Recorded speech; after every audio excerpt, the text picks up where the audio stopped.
ready to keep you company wherever you are. Carte Blanche, the podcast, brings you immersive, hard-hitting stories anytime, anywhere, every week.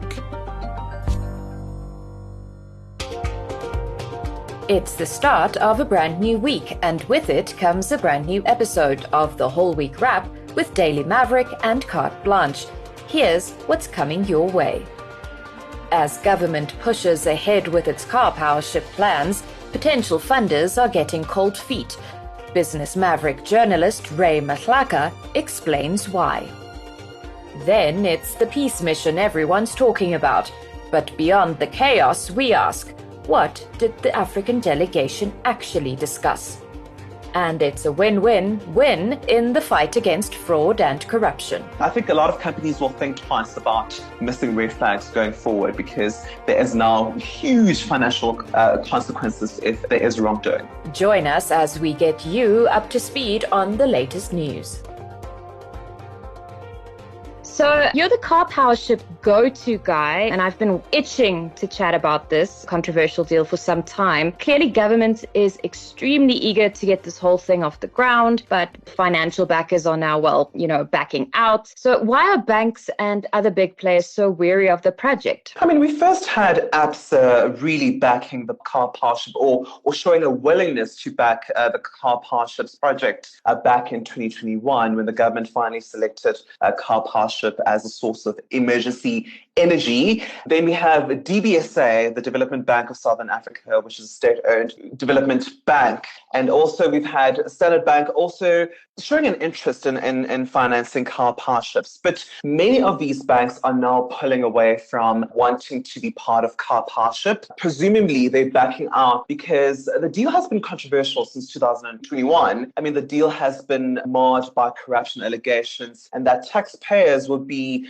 paying a lot of money to finance this deal, about 200 billion rand over a 20-year period. There's also environmental concerns around the deal and it being negatively impacting the environment and it potentially emitting greenhouse gases and causing noise pollution. So it's really on the back of those concerns that we're now seeing banks becoming nervous, and they're also waiting for the government to determine whether car power ship will be on board for 5 or 20 years.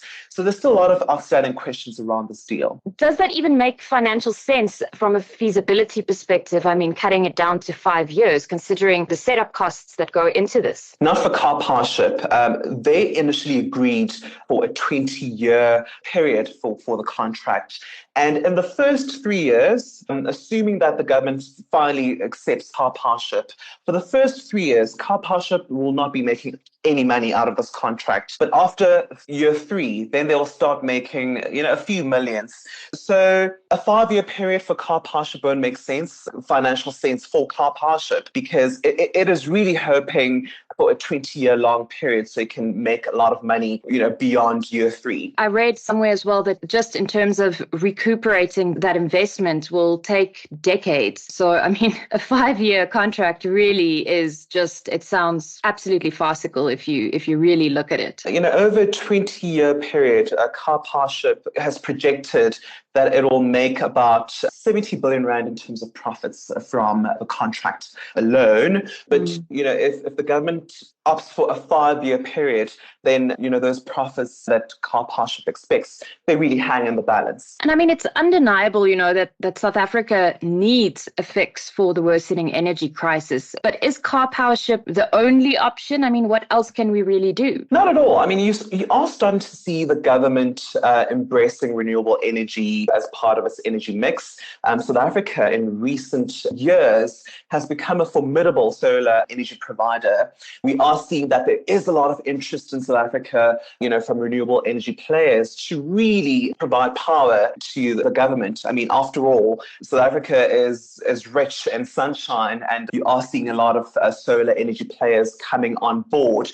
And also solar is quite cheap versus coal as well. I mean, Eskom's current price to produce electricity, mainly from coal sources, is around R2.50 per kilowatt hour, whereas solar is coming in at 49 cents. So it really makes sense for South Africa to embrace cheaper renewable energy sources. Coal is king in South Africa. I mean, it's you have entire communities relying on coal. So it's not as simple as just saying, oh, we need to make this green transition as soon as possible, because you have livelihoods and entire economies relying on coal. I think the next big conversation is just making a just or a fair transition, within the next 10 years. Because, I mean, we have our greenhouse gas emission targets and they're creeping ever closer. So, I mean, it's something that needs to happen. It's just, how is it going to happen, right? Yeah. I mean, you talk about communities that depend on coal. Mpumalanga is one of them. I mean, that's where, Eskom's coal operations and the coal industry is largely based and employs, a lot of people. So they call it a just energy transition because you want to move into renewables without really disturbing jobs and the livelihoods of many communities. But the world is moving to renewable energy. That's a fact we cannot dispute. And the world is prepared to support South Africa in its move to renewable energy sources. Developed nations such as the US, the UK and France have already pledged about 8.5 billion US dollars to help finance South Africa's move into cleaner and renewable energy sources over the next 3 to 5 years. But there is a plan for South Africa to extend the life cycle of coal-fired power stations. And in doing so, we might breach the commitments we've made to the world in terms of reducing our greenhouse gas emissions. So this is it's a difficult conversation, Lazan, to have. Do you balance South Africa's move to renewable energy at the expense of communities? I'm bereft of ideas, to be honest. Yeah, certainly. It's something that I think we're going to see a lot more of in terms of conversations, debates, and hopefully communities will be drawn into these conversations as well, because, I mean, those are the ones that will feel it the most. Indeed. I mean, this is why I think the government is really having a tough time to make a decision about moving into renewable energy, because there are so many stakeholders involved in the coal supply chain. It was all eyes on President Cyril Ramaphosa as he set off on his highly anticipated peace mission to Ukraine and Russia. But the focus soon shifted to the plane, carrying 120 security personnel and several journalists as they found themselves trapped on the tarmac at a Polish airport. But peace talks continued nonetheless, and we look at some of the talking points that matter. So moving on to our next one, and this is another big one. It's been making headlines the whole week, and it's that shambolic peace mission to Ukraine and Russia. By now, it's been analyzed by everyone, and a lot more juicy details will certainly come to light in days to come. But I want us to focus on the discussions that happened between the African delegation and the various heads of state. I understand food security was top of the list. Could you explain why that's such an important issue for Africa within the context of the ongoing war in Ukraine? Yeah, I mean, when the war started early last year, it really disturbed, we call them supply chains. So the invasion of Russia into Ukraine has led to higher oil and grain prices. And South Africa is not isolated. The world is connected. We import oil and grain, which is further refined into wheat and maize meal as well. So the prices of those raw materials really shot up, since February last year. And that has led to food price increases, in items such as bread and maize meal. I mean, the price of maize meal alone has increased by 29% since last year. The price of samp has increased by about 27%. Fruits and vegetables are now 30% more expensive. So the war has really made the importing of oil and grain more expensive, and South Africa has really felt that. You, the motorist, you've also felt that through petrol price increases, which have been quite substantial since last year. Why has petrol prices increased? Well, we import oil, which is then refined into petrol and diesel, and the price of importing that oil alone has shot up quite substantially. So we are not isolated from the impact of the war. And as food prices increase, that really threatens food security, because many households cannot afford food, or food is becoming more expensive. So that delegation really was aimed at, ending the war and really relieving food prices and easing the food shortages as well. And then just in terms of other topics that may have been discussed, what do you expect to materialize from these conversations that happened? Well, food, I think Lausanne was one of them. But, South Africa's relationship with Russia, I think that was also part of the discussion. You remember in August, South Africa will host the BRICS summit. Vladimir Putin, the president of Russia, is expected to attend the summit in August in South Africa. But the International Criminal Court has really placed South Africa in a pickle. We have to arrest Putin when he lands in South Africa, or if he lands in South Africa in August. So I think part of the fringe discussions was also how to handle, the BRICS summit and whether Vladimir Putin will be able to attend, and really whether South Africa will have to arrest him if he does land in South Africa. Yeah, and then, everyone has an opinion on whether this messed up peace mission hasn't worth the money spent. What is your opinion on this whole trip? Well, peace talks are very complex and layered by nature, and I don't think you can judge. It's very difficult to assess whether this peace talk delegation has been successful or not. I think the jury is still out on this, and I'm a bit also confused about, how do you measure success when it comes to these discussions? So I'm very conflicted, to be honest. I'm not quite sure where to place it, whether it was successful, whether it was shambolic, whether it's something in the middle, and I guess we'll only find out in the weeks and months to come. Indeed, huh? Could new amendments to the Auditing Profession Act change the auditing sector for the better? Ray believes it could. Then, more charges in the dodgy 150 million rand digital vibes scandal as another high-ranking official is formally charged. And the Johannesburg Roads Agency boss is given the boot after misrepresenting his experience and qualifications.